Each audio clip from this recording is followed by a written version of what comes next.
सचिव राजेश अग्रवालांकडून पंढरपूरच्या विकास कामांची पाहणी, विठ्ठल रुक्मिणीचे सपत्नीक दर्शन। महाराष्ट्राचे मुख्य सचिव राजेश अग्रवाल यांनी पंढरपूर दौऱ्यात चंद्रभागा घाट आणि श्री विठ्ठल रुक्मिणी मंदिर परिसराची पाहणी केली। यावेळी जिल्हाधिकारी एस कार्तिकेयन यांनी घाट परिसरातील स्वच्छता, स्नान सुविधा, प्रकाश व्यवस्था आणि सुरू असलेल्या विकास कामांची माहिती दिली। आषाढी कार्तिकी वारीच्या पार्श्वभूमीवर भाविकांना अधिक चांगल्या सुविधा उपलब्ध करून देण्याच्या दृष्टीने आवश्यक उपाययोजनांबाबत मुख्य सचिवांनी सूचना दिल्या।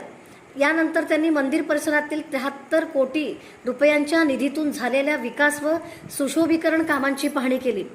प्रस्तावित पंढरपूर कॉरिडॉरमध्ये सुलभ दर्शन मार्ग, प्रशस्त प्रदक्षिणा मार्ग, भक्त निवास, बहुमजली पार्किंग, प्रसादालय, माहिती केंद्र, वैद्यकीय सुविधा तसे वृद्ध आणि दिव्यांगांसाठी विशेष मार्ग अशा सुविधांची माहिती त्यांना देण्यात आली।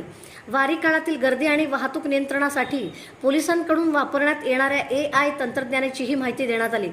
विकास कामे जलद गतीने पूर्ण करण्यासाठी आवश्यक निधी आणि प्रशासकीय समन्वयाबाबत मुख्य सचिवांनी अधिकाऱ्यांना सूचना दिल्या।